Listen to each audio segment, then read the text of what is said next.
Greenland, recognized as the largest non-continental island globally, surpassing the size of the US state of Texas by threefold, challenges common perceptions as it is not entirely icy. Approximately 20% of Greenland boasts relatively green landscapes. Despite this potential for habitable land, only a small population of around 56,000 people resides on this vast island, earning it the distinction of being the world's least densely populated region. The apparent paradox of its name, coupled with the low population density, prompts an exploration into the geographic factors that contribute to Greenland's unique characteristics. In our journey with Vacation Awaits, we aim to uncover the reasons behind the sparse population and the intriguing nomenclature of the world's largest island, revealing unexpected features that extend beyond a surface-level explanation. Greenland's rich historical tapestry, from Paleo-Eskimo peoples to Norse colonies. Beneath the imposing presence of Greenland, the world's largest non-continental island, lies a surprisingly intricate history shaped by its challenging environment, where the Arctic Ocean meets the North Atlantic Ocean and ice dominates the landscape. This history unfolds as a unique narrative intricately connected to the indigenous peoples who have called Greenland home for millennia and the European explorers who later discovered it. The initial inhabitants, the Paleo-Eskimo peoples, or Sac, arrived around 2500 BC near present-day Disco Bay, succeeded by cultures like the Dorset around 800 BC and the Thule around 1 AD. These indigenous Greenlandic Inuit ancestors demonstrated remarkable adaptability, excelling as skilled hunters of marine mammals and navigating icy landscapes with sleds and kayaks. The first European visitor, Icelandic Viking Eric the Red, explored Greenland in 982 after being exiled from Iceland. Eric's return in 986 with a group of colonists led to the establishment of thriving settlements known as the Eastern and Western Settlements on the island's southwest coast. Over centuries, these communities engaged in farming, hunting, and ivory trade from walrus tusks, creating a unique historical tapestry for Greenland. The Norse Vanishing Act and European re-engagement. However, by the 1400s, the Norse colonies in Greenland had mysteriously vanished. Theories regarding their disappearance span climatic changes, economic isolation, and conflicts with the Inuit population. However, what remains evident is that following the Norse departure, the Inuit once again became the solitary inhabitants of Greenland. Several hundred years passed before Europeans would re-engage with the island. In the 1600s, the King of Denmark and Norway initiated an expedition to reaffirm their claim to Greenland, inaugurating a new phase of European interest. This renewed engagement primarily stemmed from the pursuit of whaling and the fur trade. Over successive centuries, Denmark established a colonial presence on the island, a presence that persisted until the 1900s and continues to exert influence on Greenland's trajectory today. Greenland's geographical complexity and ice sheet dynamics.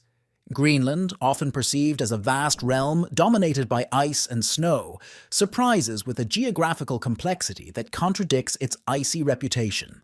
Recognized for its immense ice sheet, the world's second largest after Antarctica, Greenland also encompasses unique landscapes in areas untouched by ice. Recent discoveries have unveiled fascinating features beneath the ice, potentially including the largest canyon globally. The Greenland ice sheet, enveloping around 80% of the island, stands as a monumental expanse exceeding a mile in thickness at certain points. Integral to the global climate system, this ice sheet plays a significant role in the rise of sea levels attributed to climate change. Should all of Greenland's ice melt, estimates indicate a potential sea level increase of up to 25 feet. The ice sheet remains in constant motion, flowing outward from the island's center, forming dynamic glaciers that release icebergs into the ocean. However, the ice-free sections of Greenland, accounting for approximately 20% of the island's landmass, offer a unique terrain. Life beyond the ice. Greenland's ice-free coastal regions. Predominantly situated along the rugged and intricately indented coast, notably in the south and west, These regions stand out as the least icy and are home to the majority of Greenland's population.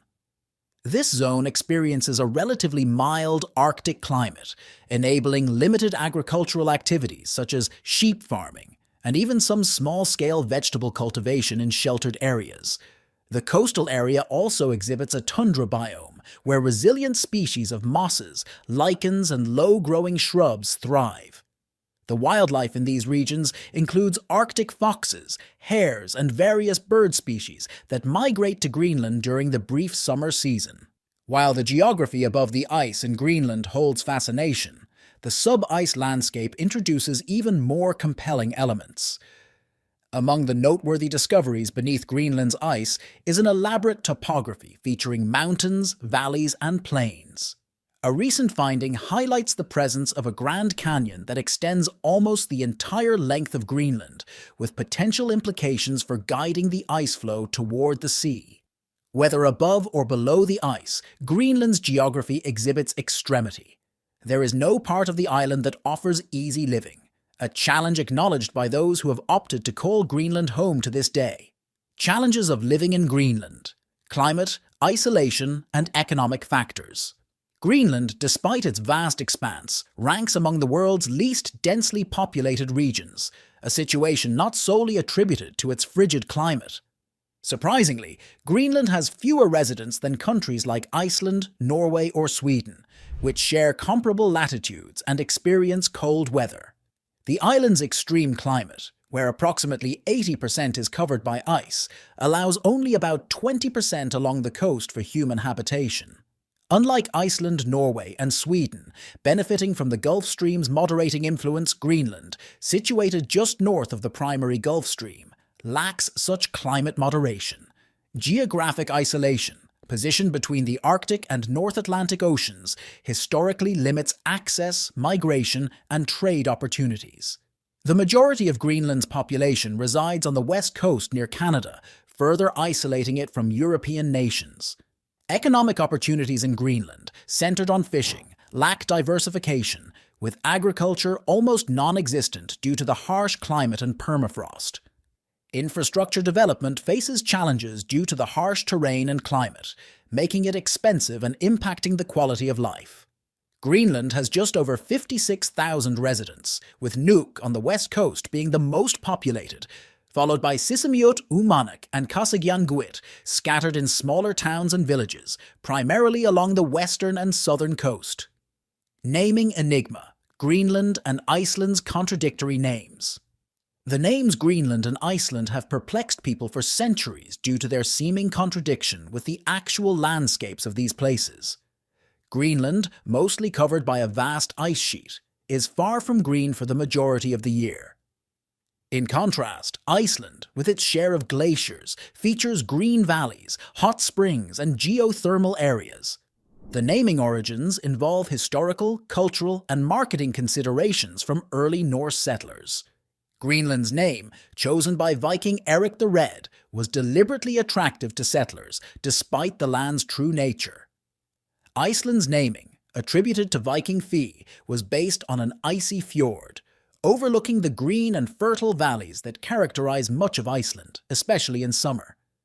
Despite the contradiction with reality, these names have endured through the centuries.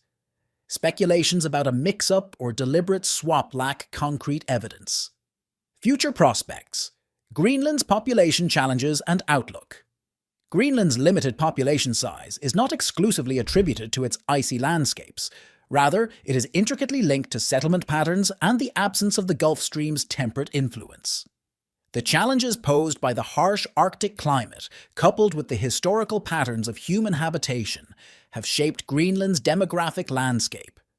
Despite the immense natural beauty and resources the region possesses, the current socio-geographical dynamics continue to deter substantial population growth. That's a wrap for Why Nobody Lives in Greenland. This is Vacation Awaits.